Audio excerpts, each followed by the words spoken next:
Welcome to the J Area Podcast, a podcast for movie fans ranging from the biggest blockbusters to hair-raising horror films. My name is Jose Ramos Jr., and if you enjoy talking about movies as much as I do, then you've come to the right place. On today's episode, we will be covering a classic holiday film, Jingle All the Way, released in 1996. But before we begin, be sure to subscribe to the YouTube channel J Area Podcast or follow the podcast on Spotify and join the J Area. Now, Jingle All the Way holds a very special place in my heart as a movie fan, but also as a fan of Christmas in general. It's a movie that we try to watch as a family every year because its comedic timing and the story, the premise, really hold up to this day. The cast includes Arnold Schwarzenegger as Howard Langston, the father in question, and Sinbad playing Myron Larrabee, who is the postman, his rival at this point in Christmas time, and just the hijinks and the energy that this film brings, it just reminds me of growing up as a kid. You know, the story itself reminds me of growing up as a kid, and the movie itself also reminds me of the times growing up with my family. The plot is centered around a father who vows to get his son a Turbo Man action figure for Christmas. However, every store is sold out, and he must travel all over town and compete with everybody else in order to find one. This is a tale as old as time. This movie really tells the story that I think most parents can relate to. Not even just parents, but just late-time shoppers who have to do, last-minute Christmas shopping.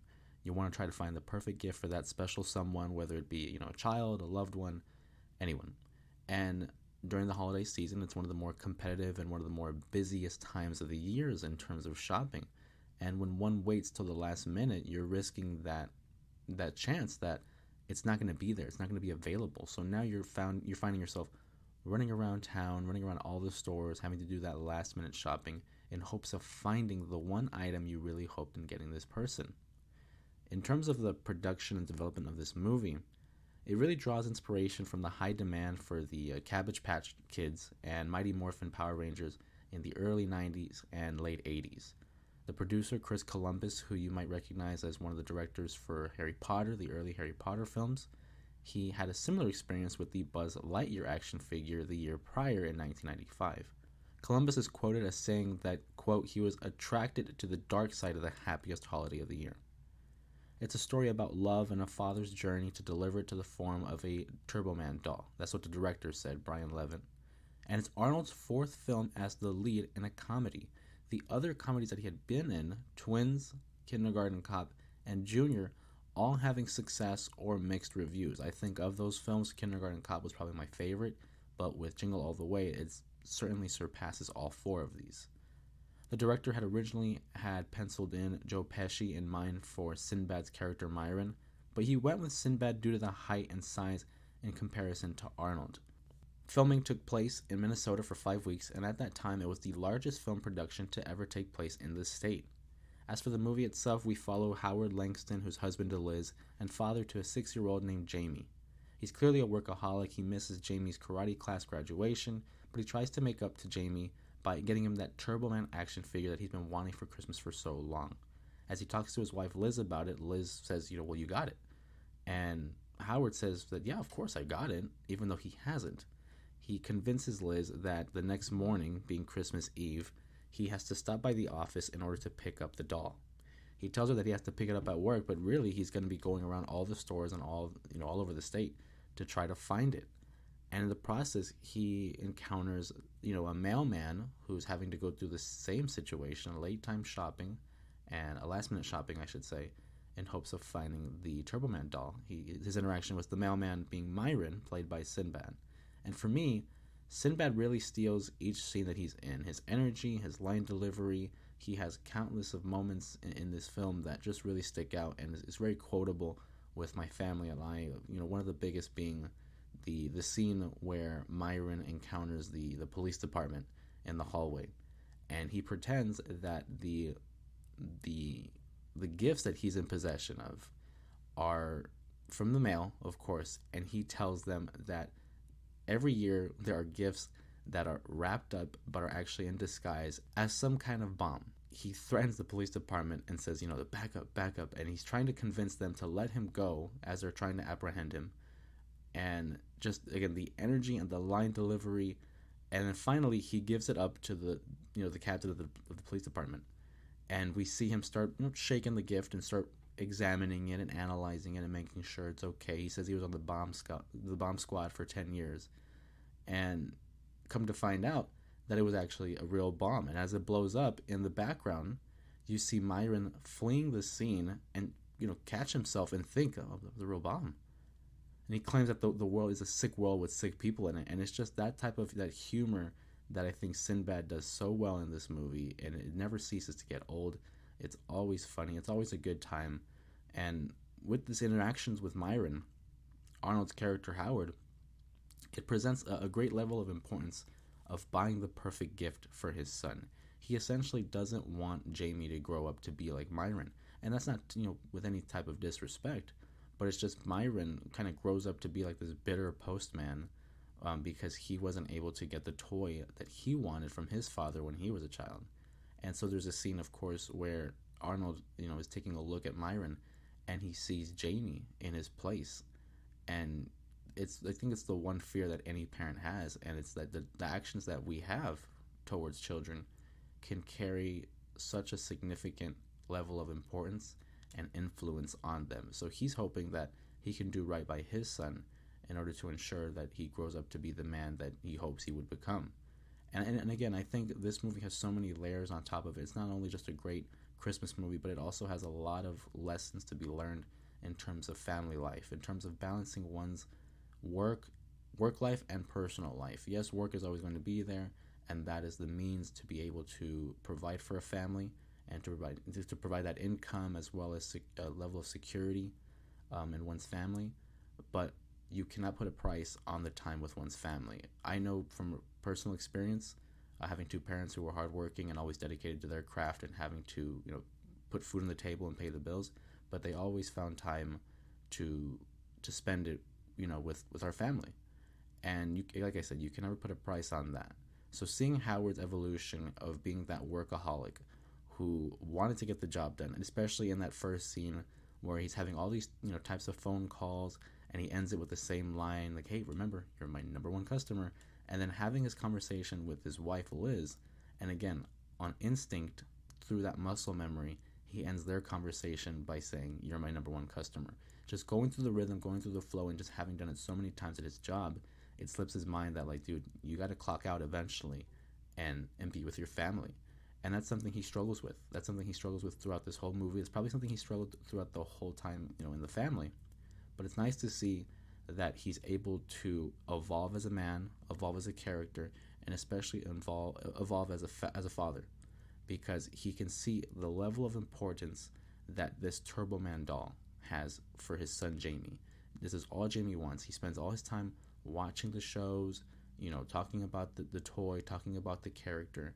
So he sees this as an opportunity that, like, I can make it up to my son by giving him what he always wanted, and that's the Turbo Man doll. But the Turbo Man doll in itself is basically an example, a metaphor, if you will, for the father figure that Jamie is looking for. He's looking for that one person he could depend on, the one person he can rely on, as well as be as that leading example of what it means to be good. So it's ironic that throughout the film, Arnold is looking for the one doll, the one thing that happens to be a doll, in order to provide his son, when it's truly him. He really just needs to be there. So we see him chasing around by Myron and chasing around for this toy, to only be caught up in the end during the parade and having been, unintentionally casted as the Turbo Man during the parade. So now he is becoming the one thing he's looking for throughout this entire film.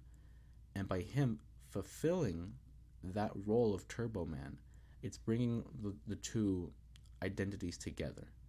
And so for Jamie, all he really wants is to be with his dad. All he really wants to, do is spend time with his dad, to be acknowledged, to be proud, to have his father be proud of him. He misses his karate graduation. He misses a lot of things that he wishes he was a part of. And Howard regrets it. Howard pains for it. But he's trying to find that balance. So when he puts on the suit and he recognizes, like, this is it. This is my opportunity to make it up to him, because as Turbo Man, he is allowed to gift a random child in the audience a Turbo Man action figure. Of course he's going to choose Jamie. Of course, it's the easy choice for him. It's what he's been doing this whole time. But in the end, after having Jamie being chased by Myron and chased all around the parade, and finally he's able to save his son Jamie.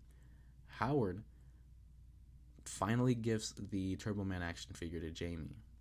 But Jamie, knowing that compassion, recognizing how important this action figure is to everybody, he gives it to Myron. He gives it to Myron so that he could gift it to his son and to something that he could be happy about. Because in the end, why does Jamie need a Turbo Man doll when he recognizes that his dad was Turbo Man in the parade? Essentially, again, fulfilling that idea of what is really necessary and what's needed. He didn't need the Turbo Man doll. He would like the Turbo Man doll for sure. Absolutely.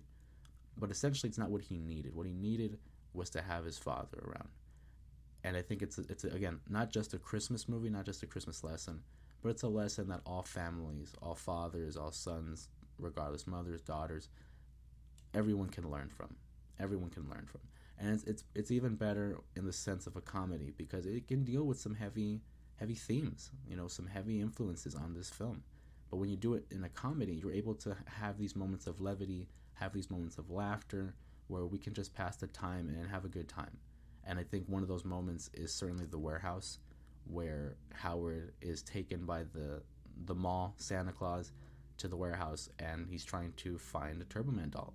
Of course, the name of the movie, Jingle All the Way. But he's going to this warehouse, and he can tell already that it's like it doesn't seem 100% kosher. It doesn't seem 100% legit. And as he gets the doll, obviously he pays for it first, but he gets the doll, and it's a Spanish-speaking doll. It's not necessarily the one he wants, because it's a Spanish-speaking. And again, another line that's just perfect. The actor who plays the mall Santa does a great job. He says it's fun and educational. And I think that scene in itself, the warehouse scene with all the Santa, again, is another fun example of how to make levity, how to make light of the situation. You even get a short cameo from Paul White, who wrestling fans will know as the Big Show, in one of his first roles. I believe it was this one and The Water Boy, starring Adam Sandler, that Paul White, aka the Big Show, had been on the big screen. And I know me growing up as a wrestling fan, I didn't realize this until my parents pointed it out. They said, "Do you recognize who that is?" And it took me a second, but I remember looking at his eyes, and Big Show has like these piercing eyes because of the way he emotes. And I realized, I'm like, is that the Big Show? And they said, yeah, I think so. And I looked it up, and yeah, sure enough, it was the Big Show. And so that was very cool to have my love of movies and pro wrestling kind of cross paths. So whenever that happens, it's always a good time. But again, Jingle All the Way, a classic film. I think it's a film that everyone should rewatch. I have a little bit more detail in last week's episode because it was a list of my favorite Christmas movies. But I thought for this Christmas episode, I would just talk about one of my favorite. It's very tough. It's probably up there. I always go back and forth with this and Die Hard, but a lot of people don't believe Die Hard's a Christmas movie, and I think it's a great action film. So for me personally, I can't have the same movie being the best in different categories because I don't feel comfortable putting Die Hard as my favorite action movie and my favorite Christmas movie. So we'll leave it as my favorite action movie. Jingle All the Way, I think certainly is it's my favorite Christmas movie just for the humor alone, as well as the lessons that are taught in this film. As I mentioned, not necessarily just a Christmas lesson, but it's a lesson for all families to learn.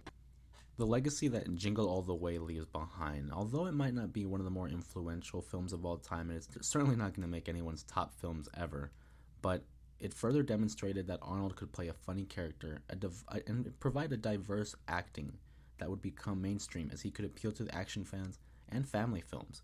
Up until this point, we only knew Arnold for a lot of action films like Commando, the Terminator series. Of course, he had made those prior comedy movies, but some of them were mixed to not well received. This one, I think, was one of his first and more notable outings as a comedic actor. There are numerous lines that are quotable, moments that stick with us to this day. In fact, there was even a sequel that was developed, Jingle All the Way 2, decades later. To tell you the truth, I have not seen it, only because it's not Arnold. It's no disrespect to it. I believe Larry the Cable Guy is the one that is the main star in the film. Maybe it's a movie I'll have to check out, but up until this point, I have not thought about watching it. This movie, I think, is just untouchable. I think it's perfect the way it is. I would not change anything about it, from its musical score to the humor that is provided to the actors. that were signed. I will say it is very interesting to know that Joe Pesci was close to being Myron in this film. I love Joe Pesci. I think his comedic timing is wonderful, especially because he seems such like a serious character that it's funny.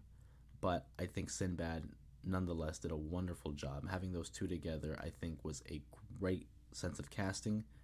Chris Columbus, the producer, the director, Brian Levin, wonderful job. It's a movie that we still talk about to this day. It's a movie that I watch every year, and it's certainly a movie that I urge everyone that are Arnold fans, Christmas movie fans, and just movie fans in general, just check it out at least once. I think it's important to watch every movie at least once, because at least you can make up your own opinion, and at least you can say that you've seen it. And I certainly think this is a film that definitely should be seen by all movie fans around. And as we go ahead and wrap up this episode, if you guys enjoyed the episode of the J Area Podcast, please let me know what your favorite Arnold film is of all time, and did you enjoy Jingle All the Way? If you have any suggestions for future movies to revisit, be sure to comment below which ones you'd be interested in. Please follow the podcast on YouTube and Spotify at J Area Podcast, but if you're not already subscribed, please do so in order to join in the conversation. Until the next episode, my name is Jose Ramos Jr. This has been the J Area Podcast. Merry Christmas, everyone. Enjoy your holidays.